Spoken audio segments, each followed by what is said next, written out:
me stop it. And let me What? Let me try to give a little bit of qualitative, like, really even conversation about this. I'm gonna be honest with y'all. I really believe that Ye, he's really hurt. Bro, I sat there. I keep telling you about pretty much that same moment when I'm watching him. He has the fucking hood on, and like I just seen his eyes get so dilated when he was speaking about certain things. But even when to you guys he came across as upset, to me all I saw was hurt. Like he's extremely hurt. If you read like even the messages that he approved that I could put out, the tweets that I tweeted out, like our text messages, I could tell so much of the stuff he was saying to me was about hurt, was also based in hurt. If you notice, I apologized to him and I said, bro, I'm sorry that you're going through that with your kids. Like he's really hurt about that. Like, you know, for me to tell a story of, again, my short time interacting with Ye, I would say there's a lot of childhood trauma. There's a lot of trauma and guilt, maybe not only about his cousin, if this is real, but also his mom. A lot of hurt from what he perceives as betrayal. And I don't believe he's ever fully processed that. Now, I'm not gonna sit here and hit y'all with a cliche, yo, he just needs to go to therapy. I don't know the proper outlet for that. I don't know the proper outlet to begin to process all of these things. Now, with all that being said, I do believe this album, y'all are either gonna call it his worst or maybe y'all are gonna call it his best. Because every song is like this really deep, personal,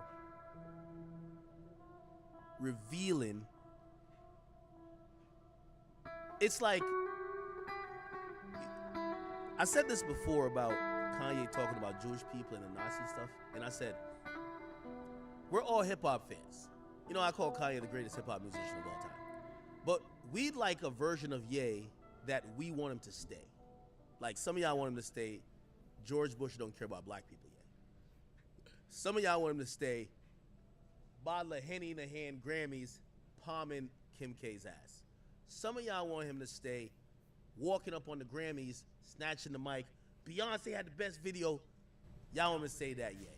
Some of y'all want him to stay super creative, runway, just the master genius of music and that's pushing the culture forward. Some of y'all want 808s and heartbreak. Some of y'all just want chop up these samples, bring in Charlie Wilson, give us a Bound 2.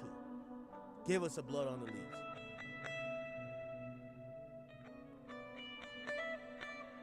But nobody wants him for the good, the bad, and the ugly. And I particularly believe that Ye goes through a series of phases consistently. We remember when he was running for president, he spent $8 million of his own money, or it was actually it was maybe closer to 20. And he was crying on stage talking about abortion, right? And then he chilled out for a bit. And he goes through these cycles of really venting.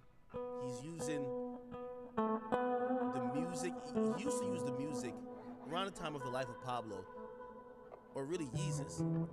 He told you that music was his outlet to vent his frustration about him not getting into the fashion industry. And some people love Yeezus, right?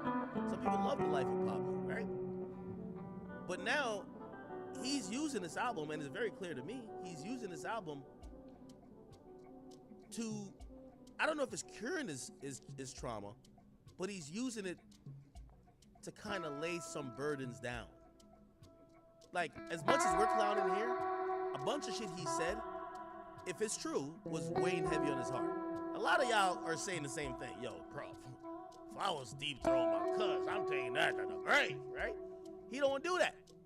He wants to literally put it all down And by the way, I don't know what the end result of that is. I'm not gonna say if he does this, it's going to alleviate him of some of this burden that he's feeling. Because I mean, he's kind of, and this is where like some people kind of, you know, I don't think I'm a Ye apologist. You know, I think I'm far from that. Nor do I think I'm a yes man or anything like that. By the way, I don't communicate with him enough to be a yes man. Like, yo, he's been waiting for me. Well, let me not say it like that. He's been saying, "Ack, when you getting to China?" I was trying to get there with Aiden Ross. I don't know what happened, but shit. Not China, I mean Japan.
Okay. Alright.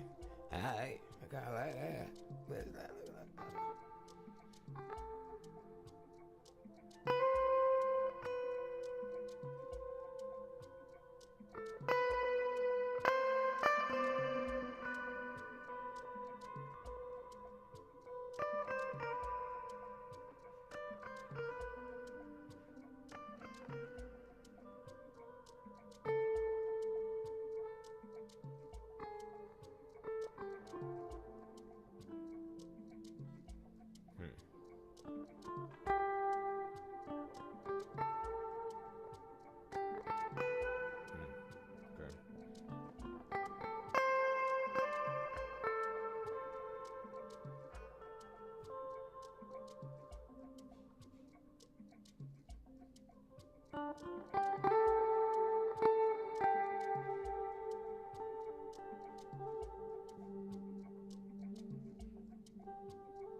I gotta stop forgetting where I'm at, but I ain't too ready for that.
That's my wheelhouse. That's where we gonna hang out at.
Yeah, the shit on the screen is crazy. What is bro talking about?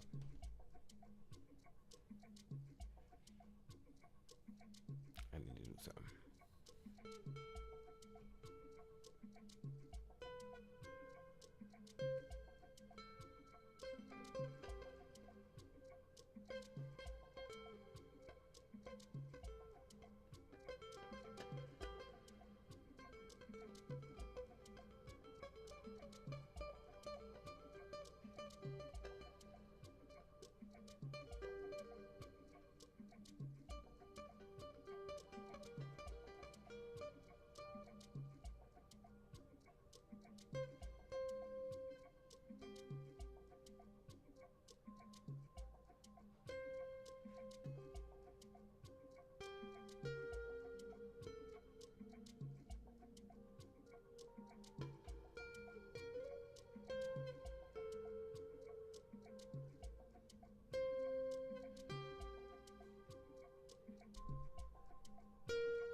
All right. Bruh. I'm gonna figure it out. Brother, no, man. Come I on. know. So what we gonna do though? So I'm going to add a little reverb to the thing. I mean, I got some of this ROM here.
Okay. All right.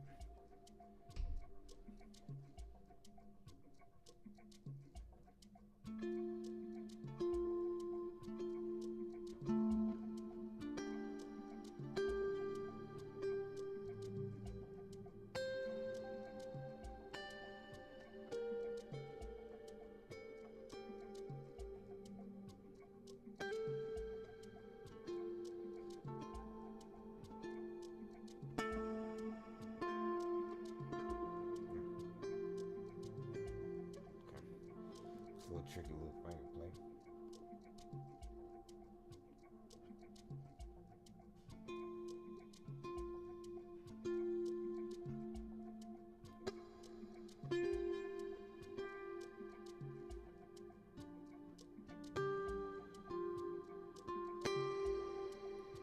This note.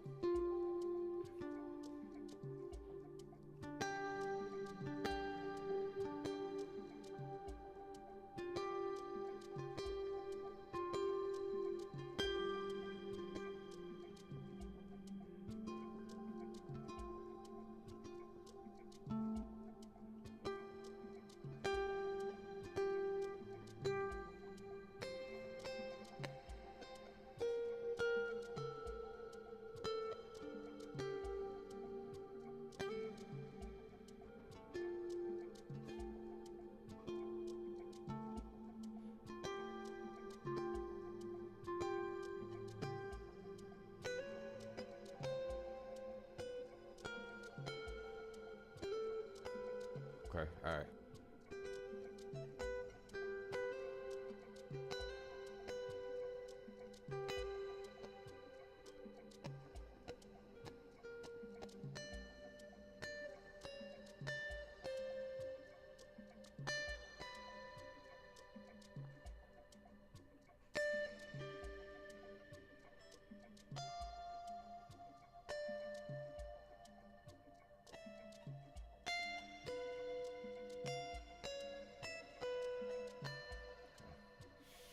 Just trying to discover like what extra little note or something I might want to do in that bed.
That shit in, at least so I don't forget that motherfucker.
sound kind of crazy right now.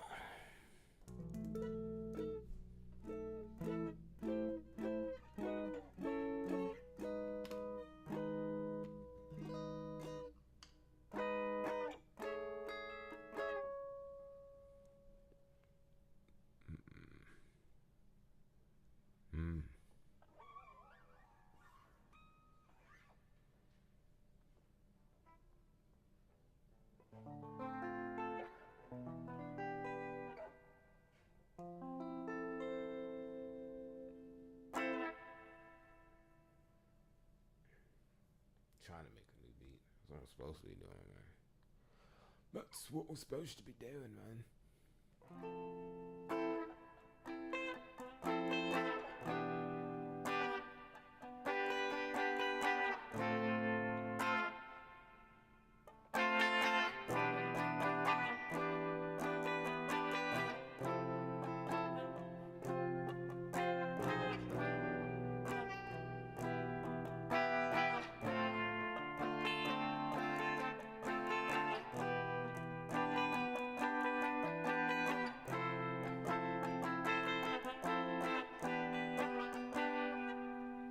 What this nigga saying? Fuck this nigga.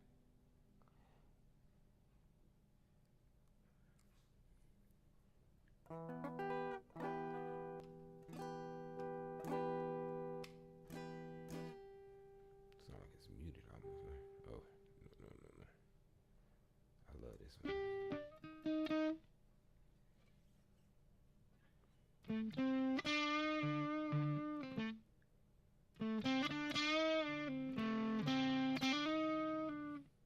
I fucked that up.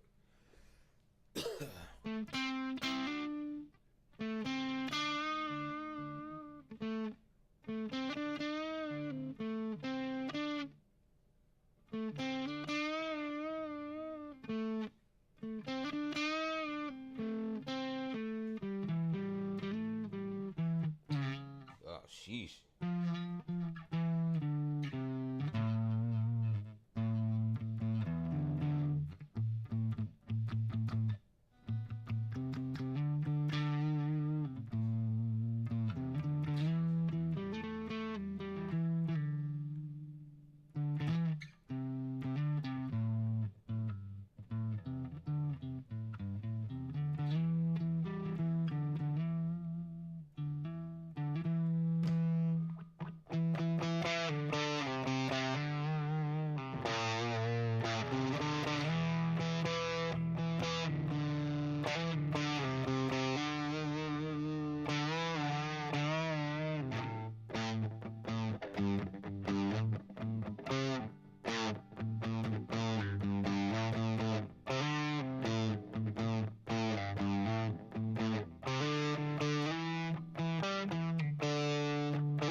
funk if I get it right.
I was supposed to be making a beat, but I'm tired, y'all. I got this though, so we'll start from here.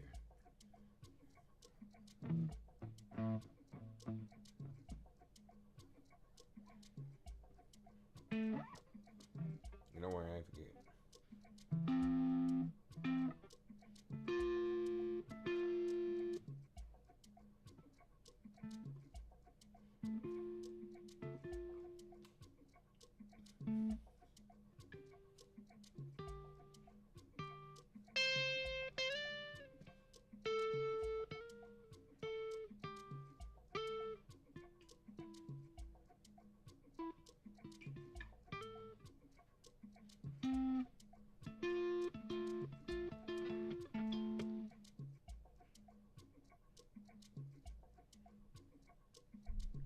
You should see the chord I'm trying to hold. You see this shit? You see this shit? You see this shit? See how my fingers look? Shit looks stupid. I mean, but I be getting that shit though. I'm just saying it look crazy.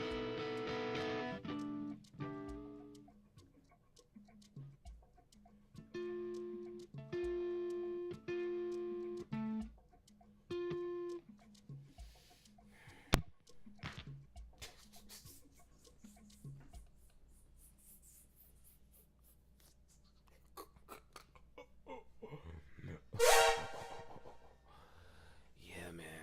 I don't know. Maybe this threw me off or some shit. Just to throw y'all. I'm trying to hear the rest of the lyrics. By the way, we probably have Maybe this threw me off. I think Kanye this threw me West off. Cousins lyrics. We need the lyrics to break down. We just gonna watch Hanging with this. my cousin reading dirty magazines. We seen some niggas kissing, we ain't know what that shit mean. Then we start reenacting everything that we had seen. Oh, chat, we gonna hear about the butt fucking next. Holy. Man, what? That's when I gave my cousin head.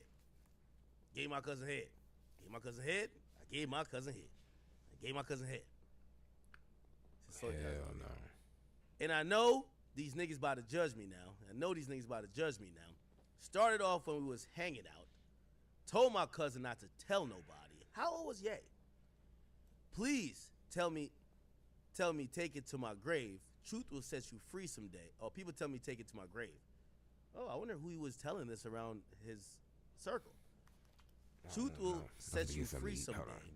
I don't think they understand. Now, oh, by the way, let me get into this other arc of kind of trying to understand maybe why Kanye is even divulging some of this information to us. There is this thought, okay? There is this thought.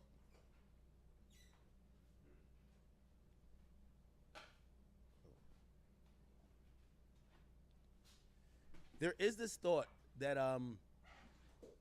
Kanye is revealing a lot of these thoughts and speaking the way he's speaking because he's trying to leave himself insulated and protected from any type of extortion by anybody. Where someone might be like, yo, bro, I know you used to suck some dick. Or I have an audio of you admitting it, saying you used to suck dick as a kid. And he's like beating everybody to the punch. I mean, we've seen him divulge certain stuff where you're like, yo, bro, even if you're into that, why are you telling us? Like, for example, he's like, I like for people to fuck my girl. And you're like, okay, cool. But why are you telling us this, right?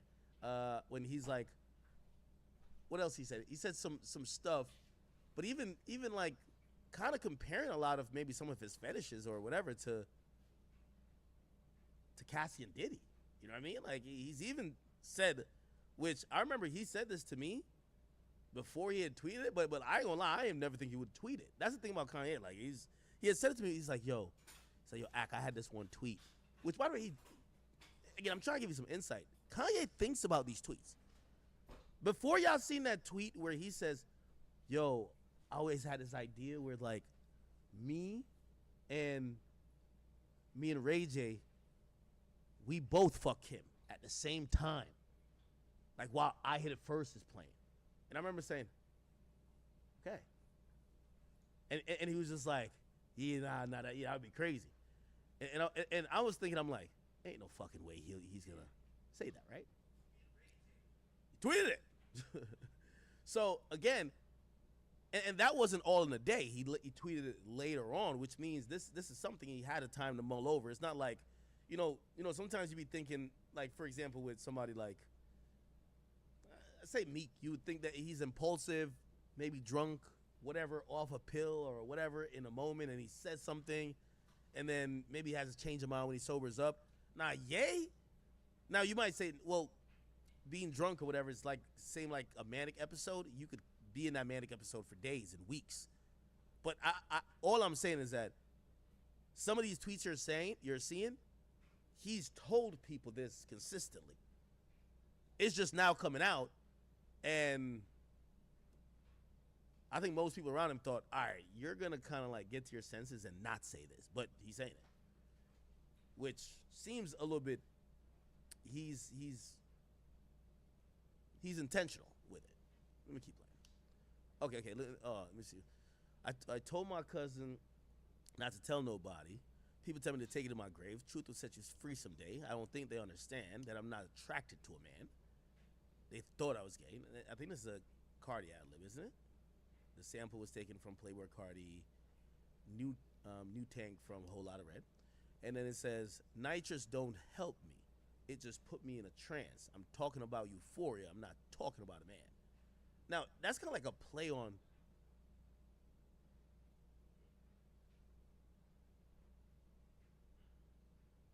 the word trans could be heard as trans. Didn't Kanye talk about someone with trans? Told her, don't leave me because I need you by my side. As long as you don't leave me, then I'll probably be all right. And that one time you left me, I didn't get no sleep that night. And that one time you left me, I took 10 perks to get high. 10 perks to get high, pray that I don't die. But if I die, see you in the sky. 2 pints of the Qua. The fuck is that? I don't take drugs, Chad. Quagen Pharmaceutical is a brand of codeine. Okay. Don't leave me. Just stay. Bae, let's go on a vacation. Leave the world behind. Oh, wow. Leave the world behind. Leave the world behind. Damn, Dave loves this feature on this.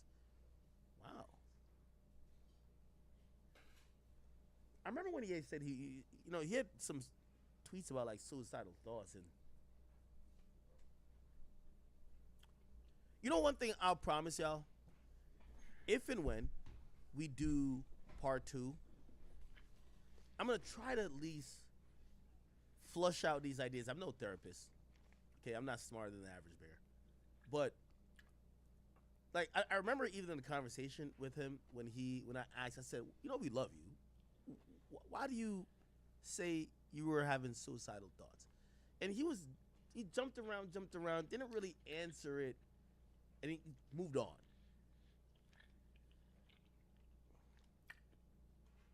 I think we gotta have some real conversations, right? Okay, let me bump this one more time.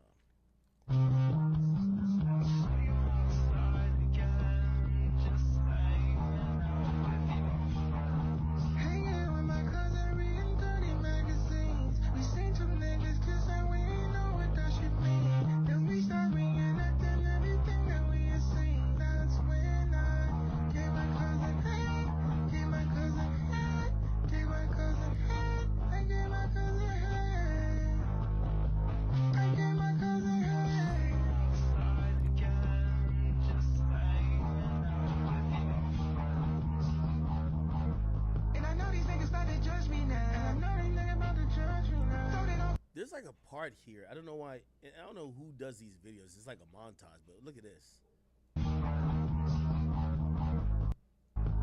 Right here. Who is this? Is this Freaky Zeke or something? Who is this? Is that Freaky Zeke? That's a Diplomat t-shirt.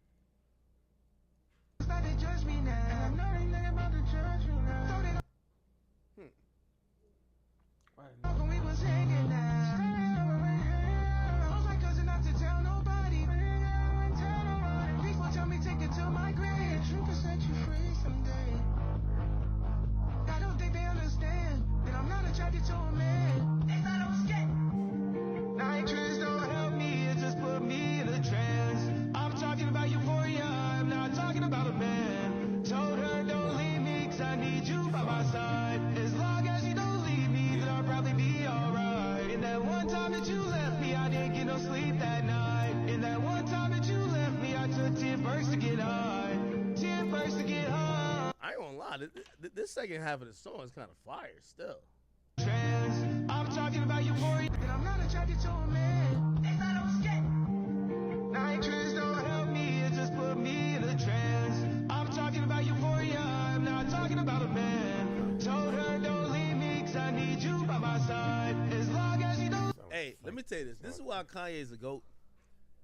Respectfully, the moment Frank Ocean told me he was getting his guts rearranged by a man and he was sucking cock, Frog, no. I stopped listening to him. I ain't gonna lie to you. I realized we talking about two different things. He's talking about dick and balls, and I'm trying to hear about vagina and clitoris. Like, it was two different things. Right. I was just like, go ahead, my brother. Right. Like, even thinking about you, I couldn't think about that song no more. You know what I'm saying? Yeah, as soon as Kanye's so great. Nigga, I'm over here, and I'm Jamaican as fuck. Y'all see my Jamaican flag back there. I was born there. Kanye so good. I'm over here nodding my head. And nigga saying, yeah, I sucked the dick. And I'm like, yeah, this shit kind of, yo. So I wouldn't sing the lyrics still, but like, yo, kind of like, yo. I wouldn't sing the lyrics, but like, yo, you know what I mean? Yo, it's gay. It's like, yo, this is why I'm telling you he's the greatest musician of all time. I'm telling you, I stopped listening to Frank Ocean the moment he told me he sucked the dick. I'm like, all right, peace. Right. Kanye's over here saying, yeah, I sucked the dick. He put that as the chorus. I gave my cousin head. And I'm like, I ain't gonna sing it still, but like, it's yay. You got that new Yeezy in the Serato? I ain't gonna lie. I won't. I'm gonna have this one. Yo, but maybe I'm too much of like just a Ye fan, like on a music level. I will. Because the nigga was singing about like Hitler and shit, and I was just like, I'm skipping this song. Yo, that beat though. That beat kind of not the lyric, the beat. Kanye done sang about all type of shit, man.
chat. This part of the song is fire though.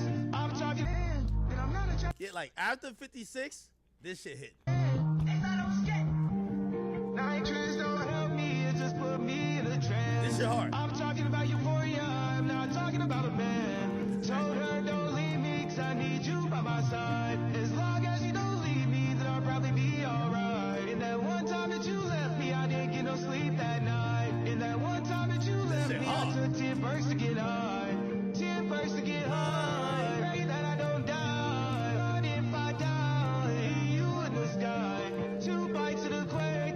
Don't leave, just stay, man. Let's go on a vacay. Leave the world behind. Nah, this shit hard. Nah, I mean, after 56 seconds. Before fire fit out. Why? Bumbo clock. That's type of Nah. And I'm not attracted to a man. If I don't skip. Nitrous don't help me, it just put me in a trance. I'm talking about euphoria, I'm not. And Triple playing it over and over.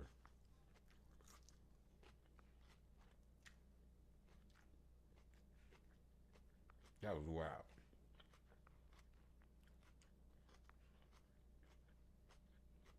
What's good, everybody? It's your boy, O'Shea Duke Jackson, back at it again with another episode of the Celebrity Junk. Don't get me wrong, I do like Kevin Gates, okay? I think the brother dropped some gems here and there. He's a talented guy in many ways. He has a very unique personality. The brother is likable, okay? But all of us should just shut our ass up every now and again when we don't know what we're talking about, okay? That's even me included. I'm always saying something that don't make no sense. And as I'm getting older, I'm shutting up a little bit more, okay? So we all make this mistake. It's not just Kevin Gates. And sometimes we just need to mind our business. Okay, just, you all running your mouth, bumping your gums, just shut your ass up sometime, okay? Nobody needs to hear what you got to say. But unfortunately, this isn't the case with Kevin Gates. He said something that was very controversial about LeBron James, and we'll check it out. This how the conversation came up. We were just looking at like couples and people in the league. And then we was talking about how LeBron do the little handshake with Savannah. Right. And then I was like, maybe I noticed, people don't notice. But I'm like, they was like talking about, what if you had LeBron money? I'm like, man, he one of the greatest players to ever play the game. Right. But I wouldn't want to trade places with him. And they was like, why not? Why you wouldn't want to play with him? I say, because I don't like the way Savannah look at LeBron. I like the way them white women look at LeBron. Like when soon as he walk out there, they just be like, they be dicked out. So guys, you have heard that, okay? LeBron James must know Kevin Gates or must know about Kevin Gates. Obviously, I'm pretty sure he does. They may have met before. And Kevin Gates posts this picture. It's funny, right? Because remember, Kevin Gates says she don't smile. And what did he do? Posted a picture of her smiling at him. You see that? So he says this: kings don't concern themselves with the opinions of peasants. Where to next, queen? Let's get it. Right? So again, Kevin Gates responds with this. I'm on my way to have coffee. Coffee spelled backwards is Eve. And before we've had our coffee, we don't give Eve about anything. But E fuck. I just want to say one thing. E fuck. Wow. I never heard that before. The truth hurts, but it heals. And Braun, I love you, cause you my. And I already know she was just, you just gonna let him talk. Man, you had to, but behind closed doors, you good game. But anyway, look. Long as you being celebrated, I don't care who don't like me. Long as you being celebrated, that's all I care about. Cause you my. you and I love you. So I don't care if I gotta fall out with somebody I love to get the results. We're gonna get the results. But if anybody need, I'm a life coach and a guru. Y'all 24 hours.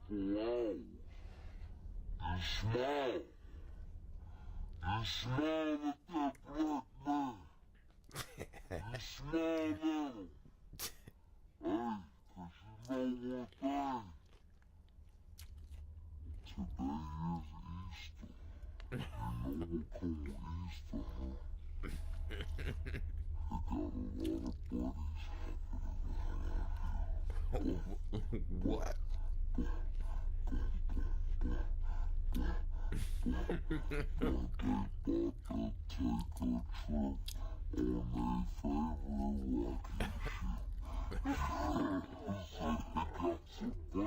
See how them white Renner in That shit started to sound like a little demon. I car. had to check that out. When it's Brittany scary. Renner in the car. But let me kind of get into the whole point of he see how them white women look at LeBron.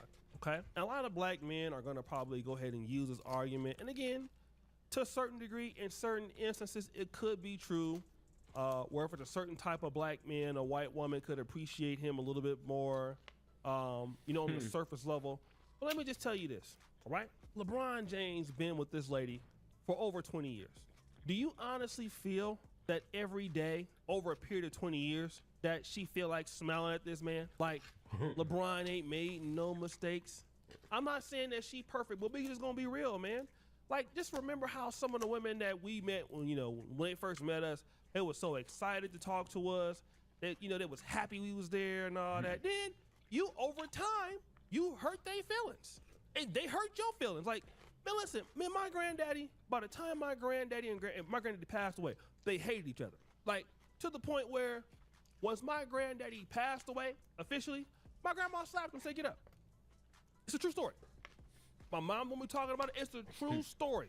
But that wasn't the case when she first met his ass in 1954.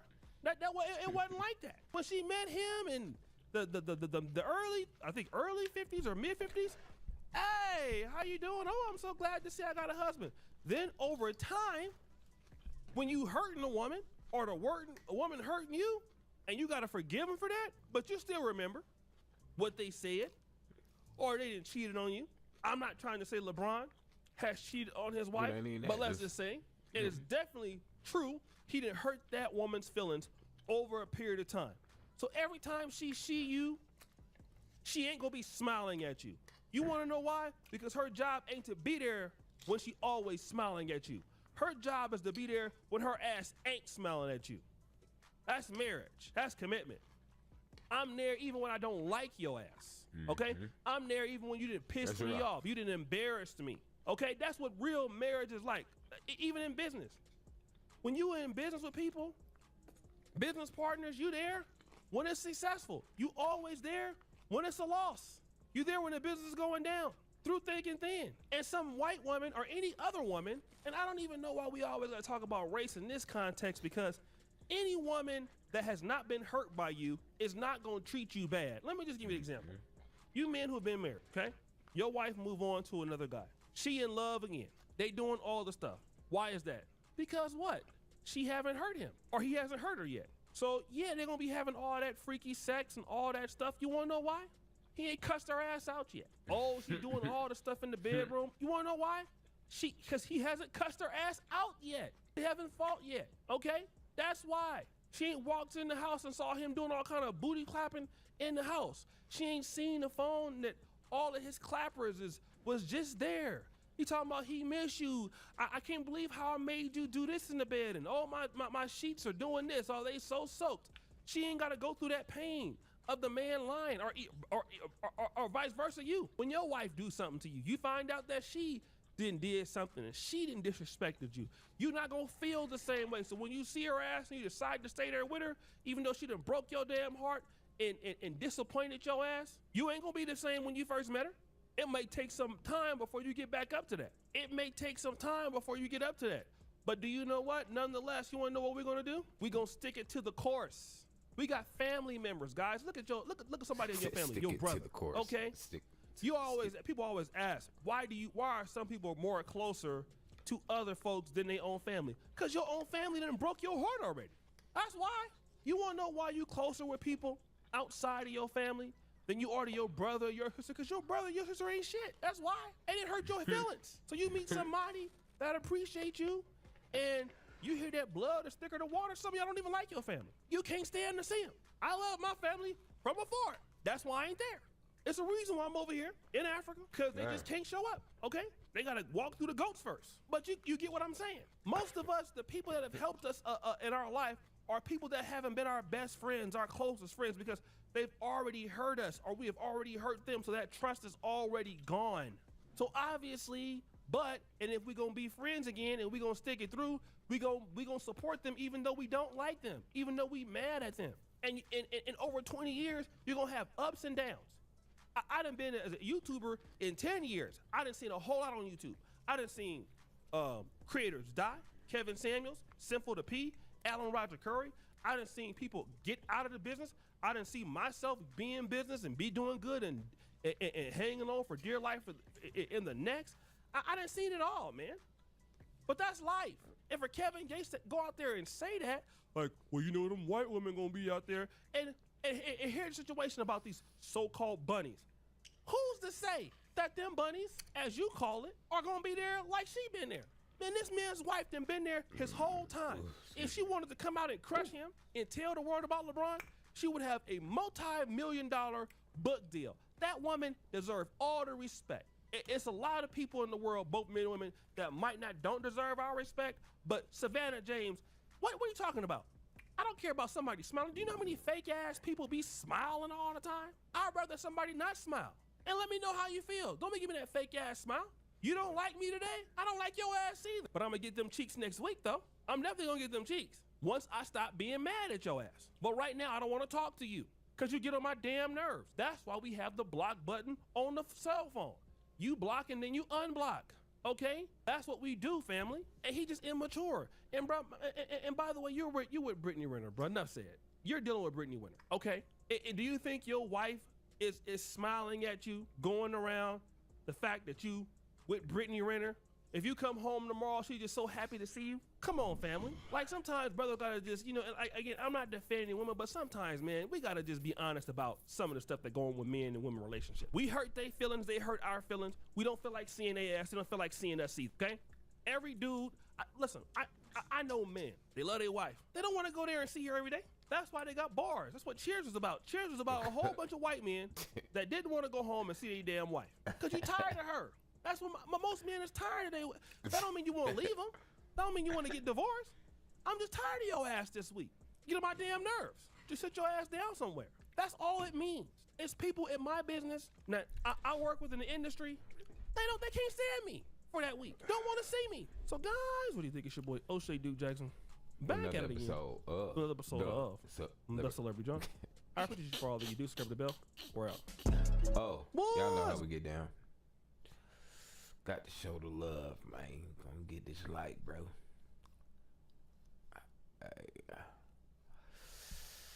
Alright, let's see. I think I'm out of here. What's this? See, this is still on live. Talk about that. What? Owning a crow as a pet? Completely illegal across all states in the U.S. Even if you wanted to, there's no permit that allows private ownership. And before you ask, what about zoos? Well, technically, even they aren't supposed to have them. But authorities have bigger issues to handle, so it's not exactly their top priority. Now, you might be wondering, why such a strict rule on crows? Here's the deal. These birds are incredibly intelligent, with problem-solving skills comparable to a 7-year-old child. That intelligence can be misused. There have been numerous cases where people have trained crows to steal cash just by offering food in return. Some even hang around ATMs, snatching bills right out of people's hands before flying back for their reward. And it doesn't stop there. There's a story from 2011 where inmates managed to teach a crow to smuggle contraband into prison, including a knife. They simply kept feeding it, and each time the bird brought back something sharper. Owning a crow as a pet? Completely illegal across all... I think I want a pet crow. See the most random shit you learn when you...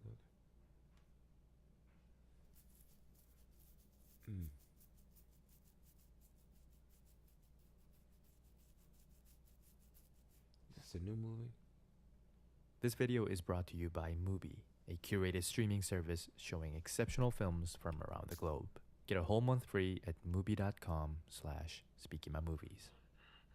What is the number one most predictable gimmick you see in film scenes that try to quote-unquote scare you? That's right, jump scares. Actually, there's one more. My house! Sorry, just wanted to drive the point home. Sorry. Jump scares are fleeting in nature. You may get nervous at the setup, anxious during the lead up, and even scream at the impact, but once it happens, the tension is gone. This is why you don't want to use jump scares as the main ingredient if your goal is to give a lasting impression. They are closer to a garnish, a cherry on top of a well-baked pastry full of dreadful flavors. It's colorful, conspicuous, and sweet, but ultimately unnecessary if it doesn't supplement the dish. And I don't know about you, but I like my desserts simple. If I'm having chocolate cake, I want more chocolate, not cherries. Of course, if you're a cherry person, I have a whole video dedicated to jump scares, so feel free to refer to that. But for the rest of you, let's talk about the chocolate. I'm sure you've all had this experience before. You're watching a scene from a horror film. There's suspense in the room that puts you on edge, and something feels off about the presentation, but you can't identify why. Confused, you hope the scene will unfold and give you some clarity, but it doesn't. Without a satisfying resolution, the scene never noticed she just was up there at the top ends. left. Right. Except there was a reason for your anxiety. You simply missed it. This is our chocolate, a fundamentally antithetical ingredient to cherries. They not only supplement the dish, but also complement it by enriching the main note, all the while keeping the harmony by staying inconspicuous. They never jump out at you with a non-diegetic one-shot, nor do they rely on camera blocking to obscure their glaring presence. They stand tall, honest and proud, albeit blended in with the rest of the cake to deepen the profile. A perfect emulsification, or in the context of filmmaking, visual layering. There we have it. The s'more. But what kind of chocolate are we talking about? Unethically sourced chocolate and gelatinized sugar water imprisoned by industrial-grade graham cracker. Because even just within that particular sequence from Hereditary containing the outline example are multiple other instances of the so-called blink and you'll miss it moments, each with different intentions and subsequent effects. One popular subcategory of said approach, the blink and you'll miss it, but only if it takes you 10 seconds to blink, features the background figure as an active component of the scene's progression, purposefully drawing your attention through motion, lighting changes, or other applicable visual cues. Examples include the kitchen scene from The Strangers, the librarian from It, Mr. Bill from The Conjuring 2, and the peekaboo from the original Halloween. You could also make the reveal more abrupt and full force for dramatic scene transition, more defined for tonal emphasis, or delayed for contextualization. 나 아까 그 집에서 이상한 거 봤어. In fact, you can even build an entire film around this idea to explore various iterations, as seen in David Robert Mitchell's It Follows. Yeah, that was good. Go away! Leave me alone, please! Then there's the distant cousin of the Blink series. Blink all you want, motherfucker, it's superimposed. Sorry. Where you camouflage an image by overlaying it on top of a relevant shot. Ari Aster's Midsommar does this to enhance the scene's background storytelling, while Fred Walton's When a Stranger Calls Back exploits the concept of the scene's background on top of a relevant shot. Where you camouflage an image by overlaying it on top of a relevant shot. Ari Aster's Midsommar does this to enhance the scene's background storytelling, while Fred Walton's When a Stranger Calls Back exploits the concept narratively. And since we're taking a detour anyway, let's at least acknowledge the divisive next-door neighbor. I told you she wasn't here. No. Where is Sam? Oh, subliminal Sam. On a good day, Sam stays reserved and unassuming, popping up as a quick flash throughout the film to influence your subconscious as a thematic overseer without direct narrative bearing. The problem arises when Sam unexpectedly goes hog wild and churns into his alter ego, Blatant Bob, who maintains the pretense of restraint but is, in reality, flamboyant. Again, the issue usually isn't so much the visual prominence as the incoherence of the execution, which makes the choice feel like a mistake. Okay, where's Sam? Where's my briefcase? Sam! Let me, Brenda. Hey, birth defect! But we're not here to talk about Sam, Bob, or distant cousins.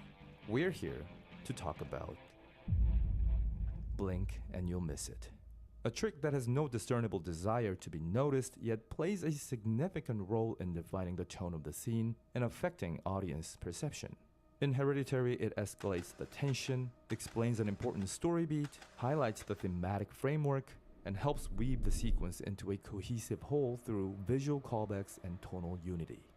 A 2007 French horror film, Inside, employs a similar approach in its opening act by having the killer stand behind the protagonist for a full minute before disappearing into the dark, rewarding observant viewers with a secondary narrative insight. Oz Perkins' Longlegs takes it a step further by embedding the same image of the devil no fewer than 15 times across various shots, essentially combining two variants of the technique to emphasize the devil's omnipresence and control. Unfortunately, the result often emphasize the devil's omnipresence and What do you see him in this? Control. Unfortunately, the result often skirts the line between clever and contrived, partly due to Sam's unstable nature, but where it works really well, and that's good enough.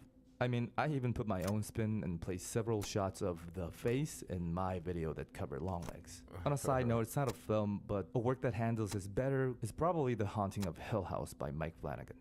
Oh, and let's not forget how Ridley Scott boldly subverted the layering method in Alien by hiding the xenomorph in the foreground.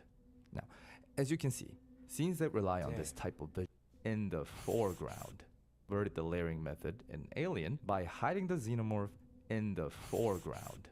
Now, as you can see, scenes that rely on this type of visual layering tend to be static, dimly lit, and inherently unrewarding since their efficacy relies on subtlety. But that's not always the case. James Wan's Insidious presents a brilliant application in a dynamic daytime sequence with two payoffs, once in the middle and once at the end, where the same boy can be spotted next to a wall-mounted coat rack at the start of the sequence. Insidious isn't exactly a movie I excitedly revisit every Christmas, but I do like this sequence specifically because of the anticlimactic ending. In my eyes, the disappointing jump scare is but a decoy. The true meat of the course is found in reverse order, going from the most glaring to the least. And while it's not the most elegant use of a jump scare, at least it is deployed to support the preceding beats. Take this scene from Annabelle Creation. A young girl enters a spandrel closet and stumbles upon Annabelle. She carefully approaches it because why wouldn't you? And realizes that it's sitting on a chair, which of course it is. You've seen this a million times. Dark space, creepy doll, shot reverse shot, and cutout score. So you brace yourself for a loud bang, but then you notice something weird. A pair of dots glowing in the dark. Suddenly fear sweeps through your body as you make out its form, and before you can even react, yeah, that a shit almost perfect got cherry me just then. on top. That shit almost got me just then. Now that we've come full circle, let me remind you once again that context is everything. The effect must be carefully designed and placed within a fitting scene for it to properly mold the sequence it belongs to, which will in turn positively influence the adjacent segments, ultimately allowing the film to unfold itself with the desired tone for the audience to process. If you think that sounds impossible, watch Dario Argento's Deep Red. And if you hate that I didn't elaborate with a spoiler, let me instead introduce you to a different work you likely haven't seen that implements the technique with near perfection to refine both the central motif and thematic engagement. 장난하지 말아요.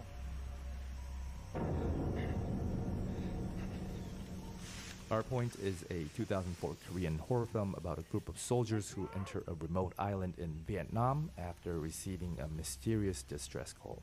Led by the sturdy Lieutenant Choi, a total of 9 men embark on a mission to search the island, with the promise of an early honorable discharge should they succeed in locating the missing soldiers within 7 days. Things quickly go south when they learn that one of their own men who died shortly after arrival was actually one of the missing soldiers. 예? 야 최중희, 너 미쳤어? 똑바로 들어. 정일이 그놈아는 니들이 찾아야 할 놈이야.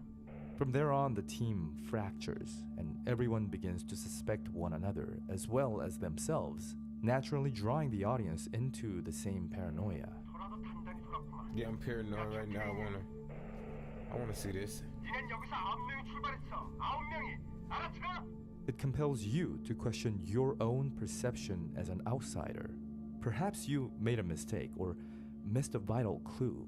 Was there anything unusual about the events, the interactions, or the shots that could, in hindsight, explain this revelation? And then it hits you. You've been counting wrong. There were always 10 soldiers on screen.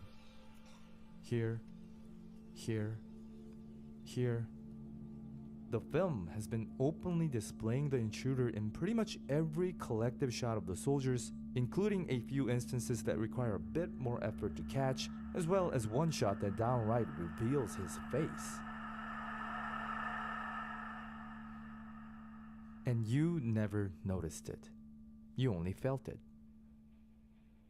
So next time you're watching a film and you feel like the scene is hiding something, pay close attention to the peripheries of the frame. And do not close your eyes. Like I said, if you blink, you might just miss it. Bob. Unless it's superimposed. Thanks for watching. Alright, pretty cool. Spikema. I don't know.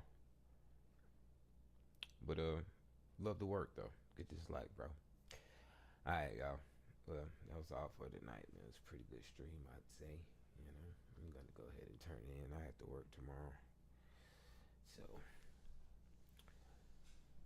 au good night. Episode sur la terre. 早く save us.